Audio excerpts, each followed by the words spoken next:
মোদীর সভায় আমন্ত্রণ পত্রে নেই জয় শ্রীরাম। দুর্গাপুরের আমন্ত্রণ পত্রে জয় মা দুর্গা, জয় মা কালী। রাজনৈতিক কৌশলে কি আমন্ত্রণ পত্রে দুর্গা কালী, মহিলা ভোট টানার ছকে কি দুই দেবীর শরণাপন্নে এবার বিজেপি? এই প্রশ্নই সামনে আসছে। বিজেপির আমন্ত্রণ পত্রে জয় শ্রীরামের বদলে দুর্গা কালীর উল্লেখ, আর তাই নিয়েই মহিলা ভোট টানার লক্ষ্যে কি এই ছক কষা হচ্ছে, এমনটাই এই শরণাপন্নে এই ছকে কি এগোচ্ছে বিজেপি? এই প্রশ্নই এই মুহূর্তে সামনে আসছে। মোদীর সভায় আমন্ত্রণ পত্রে নেই জয় শ্রীরাম, এবং যেখানে মহিলা ভোট টানার ছকেই দুই দেবীর শরণাপন্নে বিজেপি নেতৃত্ব, এমনটাই সামনে আসছে। বিশেষ প্রতিনিধি অঞ্জন রায় রয়েছেন আমাদের বিশেষ প্রতিনিধি ফোন লাইনে। অঞ্জন দা, মোদীর সভায় যে আমন্ত্রণ পত্র, সেখানে জয় শ্রীরামের উল্লেখ নেই, সেক্ষেত্রে মহিলা ভোট টানার লক্ষ্যে কি এই পথে এগোচ্ছে বিজেপি? দেখো, তুমি খেয়াল করেছো যখন নতুন সভাপতির অভিষেক হয় তখন সায়েন্স সিটির যে মঞ্চ হয়েছিল সেই মঞ্চের পিছনে ছিল জয় কালী ছবি এবং সামনেও ছিল জয় কালী। অর্থাৎ বিজেপি বাঙালির সঙ্গে একাত্মতা বোধ করবার জন্যই কালী ঠাকুরকে নতুন রূপে বেছে নিয়েছে। তারই একটা প্রতিফলন দেখা গেছে এবার ইনভিটেশনের মধ্যে। অনেকগুলোই ইনভিটেশন আছে, তার মধ্যে একটা ইনভিটেশন আমরা পেয়েছি যেখানে জয় শ্রীরামের বদলে জয় কালীকে গুরুত্ব দেওয়া হয়েছে। জয় শ্রীরাম বিজেপি ছাড়তে পারবে না, কারণ বিজেপির আস্থার সঙ্গে যুক্ত, কিন্তু এটা একটা কৌশল বলতে পারো, রাজনৈতিক কৌশল বলতে পারো। 26-এর বিধানসভা ভোট সামনে, সেটাকে সামনে রেখেই বোধহয় তারা বাঙালির সঙ্গে একাত্ম হওয়ার জন্য কালী ঠাকুরকে বেছে দিয়েছে। এবং কালীর মহিমা প্রচারে এই মুহূর্তে নতুন সভাপতির অভিষেকের মঞ্চ থেকে শুরু করে প্রধানমন্ত্রীর সভাস্থল সব জায়গায় গুরুত্ব পাচ্ছে। নতুন ভাবে বিজেপি বাঙালি বলে পরিচয় দিতে চাইছে, সেটাই বোধহয় একটা ছোট্ট নিদর্শন বলতে পারে। একদমই ধন্যবাদ জানাবো অঞ্জন দা। বিশেষ প্রতিনিধি অঞ্জন রায় ছিলেন আমাদের সঙ্গে ফোন লাইনে। এবং প্রধানমন্ত্রীর জনসভায় যে আমন্ত্রণ পত্র, সেই আমন্ত্রণ পত্রে জয় মা দুর্গা, জয় মা কালীর উল্লেখ। 26-এরকে পাখির চোখ করে কি স্ট্র্যাটেজি বদল, এই নিয়ে প্রশ্ন হচ্ছে। দুর্গাপুরের আমন্ত্রণ পত্রে জয় মা দুর্গা, জয় মা কালীর উল্লেখ। রাজ্যে ইতিমধ্যেই প্রধানমন্ত্রী নরেন্দ্র মোদী তিনি পা রাখতে চলেছেন, এবং তার আগে তার যে আমন্ত্রণ পত্র, অর্থাৎ প্রধানমন্ত্রীর সভার যে আমন্ত্রণ পত্র, সেই আমন্ত্রণ পত্রে জয় শ্রীরামের কোনো রকম কোনো উল্লেখ নেই। এর আগে আমরা দেখেছিলাম 2021-এর বিধানসভা নির্বাচনের আগে বাংলার মসনদ থেকে তৃণমূলকে সরাতে হিন্দু ভোটকেই কিন্তু হাতিয়ার করেছিল বিজেপি নেতৃত্ব, এবং সেই সময় জয় শ্রীরাম স্লোগানই তাদের মূল মন্ত্র ছিল।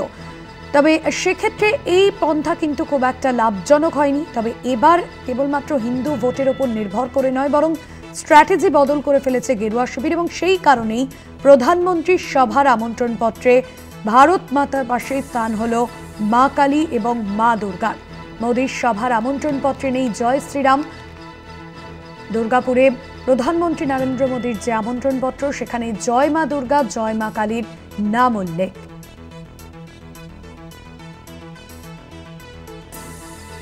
রাজনৈতিক কৌশলে কি আমন্ত্রণ পত্রে এই বিষয়ে, এমনটাই প্রশ্ন উঠছে।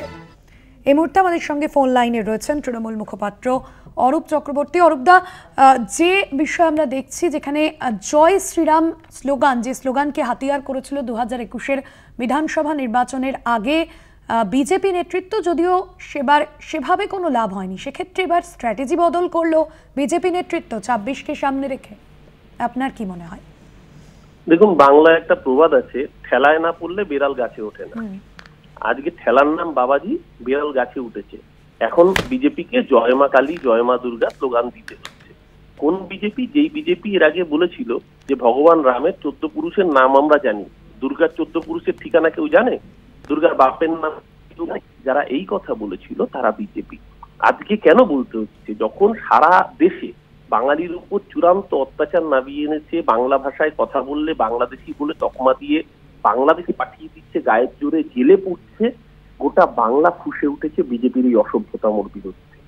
আজকে তাই নতুন করে জয় মা কালী, জয় মা গাওয়াতে হচ্ছে। জয় মা কালী, যে কালী মায়ের পুজো নজরুল ইসলামের শ্যামা সঙ্গীত ছাড়া অসম্পূর্ণ, সেই যারা নজরুলকেও পারলে সাম্প্রদায়িক রঙে রাঙিয়ে দেয়, তাদের কাছ থেকে বাঙালি নতুন করে এই শিক্ষা নেবে না। বিজেপির কোনটা মুখ কোনটা মুখোশ বেআব্রু হয়ে গিয়েছে। আসলে মুখ আর মুখোশ আলাদা করার চেষ্টা করুক, দুটোই যে একই গোডাউনের প্রোডাক্ট সেটা আজকে বাঙালি তুলে ফেলে। তাই জন্য নরেন্দ্র মোদী সভার আগে এই ধরনের হাস্যকর নাটক, এই নাটকে ফিরে ভিজবে না। বাংলা ওদের প্রত্যাখ্যান 21-এ করেছে, 26-এ আবারও করবে। ধন্যবাদ জানাবো আপনাকে। তৃণমূল মুখপাত্র অরূপ চক্রবর্তী ছিলেন আমাদের সঙ্গে ফোন লাইনে। এবং যে আমন্ত্রণপত্র প্রধানমন্ত্রী নরেন্দ্র মোদীর সভার, সেই আমন্ত্রণপত্রে যেখানে জয় শ্রীরাম নেই, আর তারপরেই প্রশ্ন উঠছে তাহলে কি 26-এ নয়া স্ট্র্যাটেজিতে সামনে আসতে চলেছে বিজেপি নেতৃত্ব? মোদীর সভার আমন্ত্রণপত্রে নেই জয় শ্রীরাম। দুর্গাপুরে প্রধানমন্ত্রী নরেন্দ্র মোদীর সভার আমন্ত্রণপত্রে জয় মা দুর্গা এবং জয় মা কালী স্থান পেয়েছে। মহিলা ভোট টানতে কি এই নয়া ছকে এগোচ্ছে, নয়া স্ট্র্যাটেজিতে এগোচ্ছে বিজেপি নেতৃত্ব? এমনই প্রশ্ন উঠছে বাংলার রাজনৈতিক মহলে।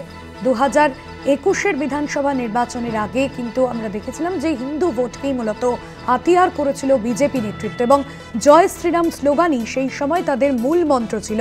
তবে সেই মন্ত্রে এগিয়ে সেভাবে কোনো লাভ করতে পারেনি বঙ্গ বিজেপি সেই বছর। তবে এবার শুধুমাত্র হিন্দু ভোটের উপর নির্ভর করে নয়, আমরা দেখেছিলাম যে শ্রমিক ভট্টাচার্য তিনি যখন বিজেপির নতুন রাজ্য সভাপতি হিসেবে আসীন হলেন, তখন তিনি যেমনটা বলেছিলেন যে সকলকে নিয়ে চলতে হবে, সকলকে নিয়েই আমাদের এগোতে হবে। সেক্ষেত্রে আগামী বছর যে বিধানসভা নির্বাচন রয়েছে তার আগে বিজেপি কি এই ছকেই এগোতে চলেছে, এভাবেই কি নির্বাচনের গুটি সাজাতে চলেছে? এই প্রশ্নগুলোই কিন্তু স্বাভাবিকভাবে সামনে আসতে শুরু করেছে। এবং এর আগে আমরা দেখেছিলাম যে হিন্দু ভোটের ওপর হাতিয়ার করে, হিন্দু ভোটকে সামনে রেখেই কিন্তু ভোট বৈতরণী পার করার চেষ্টা করেছিল বঙ্গ বিজেপি এবং বিজেপি নেতৃত্ব। এবং সে জায়গায় শুধুমাত্র এবার হিন্দু ভোট নয়, সকলকে সঙ্গে নিয়ে চলতে হবে, কেবলমাত্র হিন্দু ভোটের ওপর নির্ভর করে নয়, বরং স্ট্র্যাটেজি বদল করে ফেলছে গেরুয়া শিবিরা। সেই কারণেই প্রধানমন্ত্রীর সভার আমন্ত্রণপত্রে ভারত মাতার যেখানে স্থান হলো মা কালী এবং মা দুর্গা, আর এবার তাদেরকে ভরসা করেই পাখির চোখ করতে চাইছে 26-এর বিধানসভা নির্বাচন বিজেপি নেতৃত্ব। ইতিমধ্যেই সেই সমস্ত আমন্ত্রণপত্র বিলি করা হয়েছে। প্রধানমন্ত্রীর জনসভার যে আমন্ত্রণপত্র, সেই আমন্ত্রণপত্র ঘিরে ইতিমধ্যে কিন্তু জল্পনা তুঙ্গে।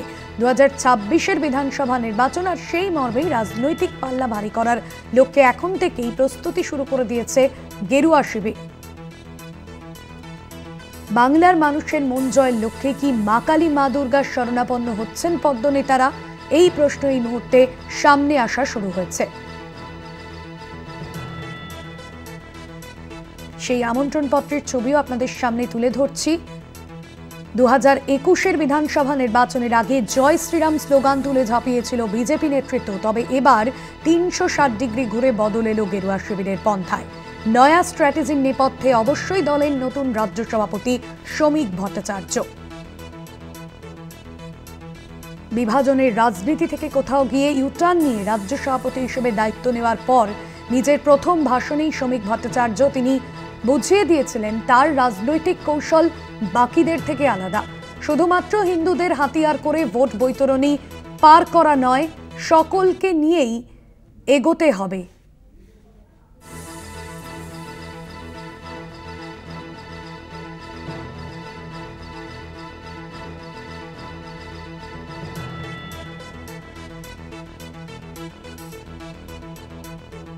বিভাজনের রাজনীতি থেকে ইউটার্ন নিয়েই রাজ্য সভাপতি হিসেবে দায়িত্ব নেওয়ার পর নিজের প্রথম ভাষণেই শ্রমিক ভট্টাচার্য বুঝিয়ে দিয়েছিলেন তার রাজনৈতিক কৌশল বাকিদের থেকে আলাদা।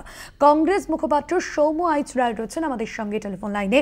আর সৌম্যদা, যে ছবি আমরা দেখছি যেখানে দুর্গাপুরে আমন্ত্রণপত্র প্রধানমন্ত্রী নরেন্দ্র মোদীর সভায়, সেখানে জয় শ্রীরামই নেই, সেক্ষেত্রে 26-এর আগে এটা কি নতুন স্ট্র্যাটেজি বিজেপি নেতৃত্বের? আপনার কি মনে হচ্ছে, আপনার প্রতিক্রিয়া বিষয়?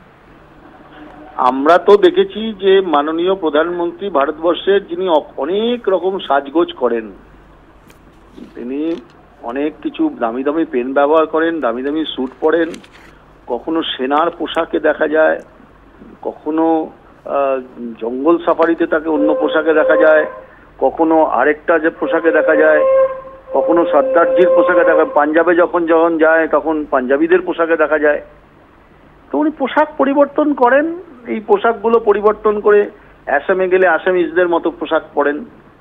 আসলে উনি দেখাতে চান আমি তোমাদের লোক। কখনো গঙ্গাপুত্র হয়ে যান, কখনো উনি বায়োলজিক্যাল প্রধানমন্ত্রী বলেন, এগুলো আমরা বলছি না, উনিই বলেন, উনিই করেন। বাংলায় ভোট এসে গেছে, এখন এসব দেখিয়ে বাংলার মানুষকে বলতে চাইছেন যে আমি তোমাদের লোক, এটাই হচ্ছে আসল। ভোট মিটে যাবে, আবার সব আবার নিজের জায়গায় চলে যাবে। সারা ভারতবর্ষে বাঙালিদের ধরে ঠেঙাচ্ছে ওনার রাজ্যগুলো, যেখানে বিজেপি শাসিত ডবল ইঞ্জিনের সরকার। আর এখানে আমন্ত্রণ পত্রে মা দুর্গা মা কালী লিখলেও বাঙালিদের মন ভোলানো যাবে না, বিজেপির আসল চরিত্রটা প্রকাশ হয়ে যাবে। অনেক ধন্যবাদ জানাবো আপনাকে। কংগ্রেস মুখপাত্র সৌম্য আইচ রায় ছিলেন আমাদের সঙ্গে ফোন লাইনে।